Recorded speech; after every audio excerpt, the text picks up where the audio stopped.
안녕하세요. 한양대학부 건축학부 이재원입니다. 만나서 반갑습니다. 이재원 작가에 있어서 작업이라는 건 뭐가? 제가 좋아하는 책 중에 서양 미술사라는 책이 있는데 그 책의 첫 구절이 예술은 없다. 예술 가만히 있을 뿐이라는 그런 구절을 고등학교 때 처음 읽고 그걸 띵 하고 만든 기억이 있는데 요즘 와서는 그것도 제가 건축학부니까 막 사람들이 제가 뭘 한다고 말하지만 딱히 그렇게 특별하진 않다라는 평범함에 대한 스스로의 그 고찰이 있었기 때문에 저를 그냥 예술가라 부르는 것도 싫어서 단순히 내가 어떤 의지를 갖고 한다 그리고 작업을 한다라는 그런 생각을 가졌던 것 같아요. 그래서 저는 작업자고 제 작업물이 있다. 그래서 저는 저의 모든 활동을 그냥 작업이라고 부르는 걸 선호합니다. 시와 산문을 쓰게 되신 계기가 있을까요? 시를 좋아해서 그냥 나도 이런 걸 써보고 싶다라는 그런 단순한 해보자라는 그런 마인드를 했던 것 같아요.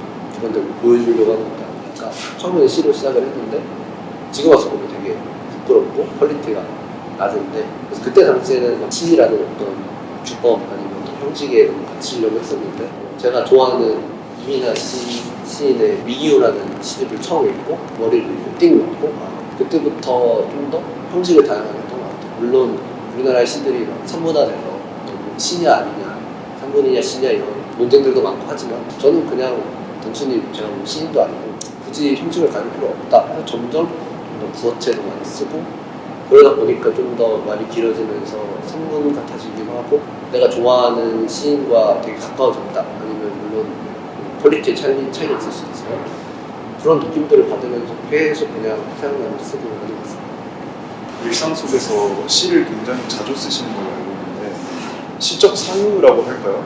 그런 게 건축 프로젝트를 하는 데 있어서 영향을 서로 주고받는 게 있을까요?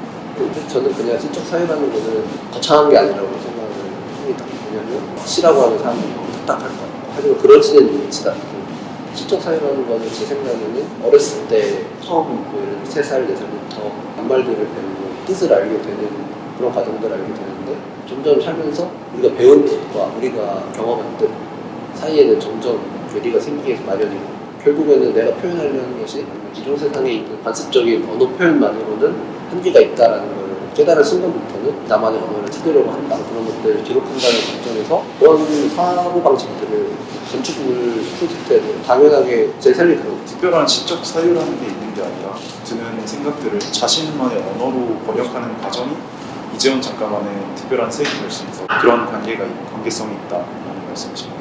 이번 바람과 벽 전시에 출품하신 홍서당 작품에 대해서 간략하게 설명해 주시면 감사하겠습니다.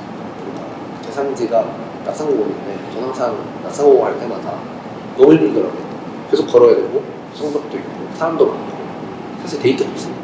무너진데 앉아있을 때도 그런 역할을 못한다라는 생각을 해서 그냥 단순하게 그곳에 뭔가 도서관이 있으면 좋겠다라는 1차원적인 말씀을 시작해서 우리가 도서관이라면 지당하게 생각하는 것들이 있더라고요. 그래서 그걸 공부하면서 교수님과 열심히 공부하듯이 표현을 어떻게 제대로 하냐가 중요한 것 같아서 그런 거에 많이 관심을 두고 AI의 발전이 최근 들어 굉장히 가속화되고 있는데 건축가의 직능에 있어서 이런 AI의 발전이 미치는 영향이 있을 거라고 생각하시나요?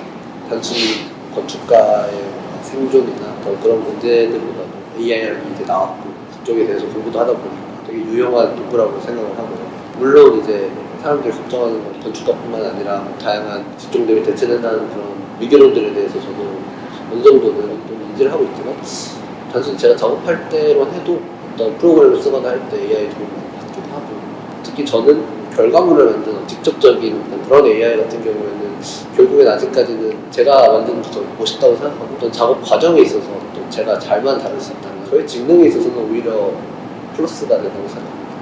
혹시 이 자리에 오실 때 듣고 오셨던 음악이나 앨범이 있다면 소개해 주시겠어요? 카네코 아야노라는 일본의 인디 송라이터랄까요? 인디까지는 아니고 그 사람의 산산이라는 앨범. 음악은 반드시 앨범으로 들어야 합니다. 혹시 그 앨범의 어떤 트랙이 제일 좋으신 것 같나요? 9번 트랙인데 아마 차창에서라는 아마도 이 앨범에 어떻게 제일 유일한 감정적인 호소가 있지 않나 완성도가 높다고 생각을 합니다. 한 번 들으면 절대 못 들었어. 저도 카네카노라는 아티스트를 참 좋아하는데 어떻게 보면 적당함의 미학이 가장 잘 드러나는 아티스트여서 저희도 작업하는 게 있잖아요. 그쵸. 밴드 이름이 미지근이라고 그쵸. 어떤 미지근함 중도를 지키자 너무 선언인데 저희가 최근에 작업한 앨범 이름이 또 레몬이 울면 레몬즙이라고 하죠. 그렇죠. 원래 뒤에는 레모네이드가 아니다. 사실 붙어야 됩니다. 왜냐면 레몬이 울면 레몬즙, 레모네이드는 아니다. 라는 어떤 트위스트를 주고 싶었는데 너무 길더라고요. 그래서 저희가 뺐죠. 좀 과하지 않게 만들려고 노력을 했고 앨범 아트워크 작업을 이재원 작가가 하셨는데 어떤 비하인드 스토리가 있었나요? 처음에 생각했던 거는 레몬 반짜리 모양이 우산 같다 라는 생각을 해서 짜지는 모습을 상상을 하니까 레몬을 별로 운다고 생각을 하면 레몬에이드라고 말하려다가 생각해보니까 레몬에이드가 아닌데? 하면서 나온 거기 때문에 그게 마치 우산이니까 비가 와야 되고 비가 오는 걸 생각했을 때는 어디 있니 좋을까 했을 때는 비를 피하는 어떤 정류장 같은 곳이죠. 뒤에 배경이 그리고 바다고 그런 촉촉한 느낌을 좀 어떻게 보면 주고 싶어서 한 번에 그게 생각나는 순간부터는 쓱 했던 것 같아요.